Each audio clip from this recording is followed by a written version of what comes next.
ایک بوڑھے باپ نے اپنے 4 بیٹوں کو بلایا، ہر ایک پر نظر ڈالتے ہوئے کہنے لگا، بیٹو میں اپنی زندگی گزار چکا ہوں، اس سے پہلے کہ آنکھیں بند ہو جائیں میں اپنی جائیداد تم میں تقسیم کرنا چاہتا ہوں۔ میرے بچوں، سب کو اچھا خاصا حصہ ملے گا، مگر یہ تمہاری ذمہ داری ہے کہ تم اپنی بہنوں کو مجبور کرو کہ وہ اپنا حق تمہیں معاف کر دیں۔ تمہاری بہنیں زمین کا ٹکڑا نہ لیں، تمہیں اچھا خاصا حصہ ملے گا، اچھی خاصی زمین ملے گی۔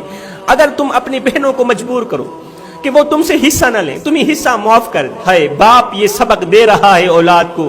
سب سے چھوٹا بیٹا جو 5 وقت کا نمازی تھا بول اٹھا، ابا حضور اگر وہ اپنا حق معاف نہ کریں تو پھر کیا ہوگا؟ اگر ہماری بہنیں اپنا حق معاف نہ کریں، اپنی زمینیں جائیداد کے ٹکڑے ہمیں معاف نہ کریں تو پھر کیا ہوگا؟ بوڑھا باپ خشک ہونٹوں پر زبان پھیر کر بولا، ورنہ کیا ہوگا؟ تمہارے باپ کی زمین غیروں میں چلی جائے گی، تمہارے باپ کی جائیداد غیر لے جائیں گے۔ مگر ابا حضور بیٹی کو جائیداد سے حق دینے کا حکم تو اللہ نے خود دیا، اللہ نے خود فرمایا ہے کہ بیٹی کو جائیداد میں سے حصہ دو۔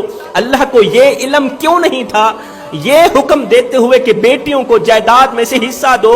اللہ کو یہ علم کیوں نہیں تھا کہ بیٹی کو حصہ دینے سے زمین غیروں میں چلی جاتی ہے؟ ایک دم کمرے میں خاموشی چھا گئی، کمرے میں سناٹا چھا گیا۔ نمازی بیٹے کے دوسرے جملے نے باپ کا سر شرم سے جھکنے پر مجبور کر دیا۔ بیٹا بولا، ابا حضور بیٹی کو زمین دیتے ہوئے آپ کو لگا کہ زمین غیروں میں چلی جائے گی، بیٹی کو حصہ دینے میں آپ کو لگا کہ زمین غیروں میں چلی جائے گی، جائیداد غیروں میں چلی جائے گی، مگر داماد کو بیٹی دیتے ہوئے آپ نے کیوں نہ سوچا کہ بیٹی غیروں میں چلی جائے گی؟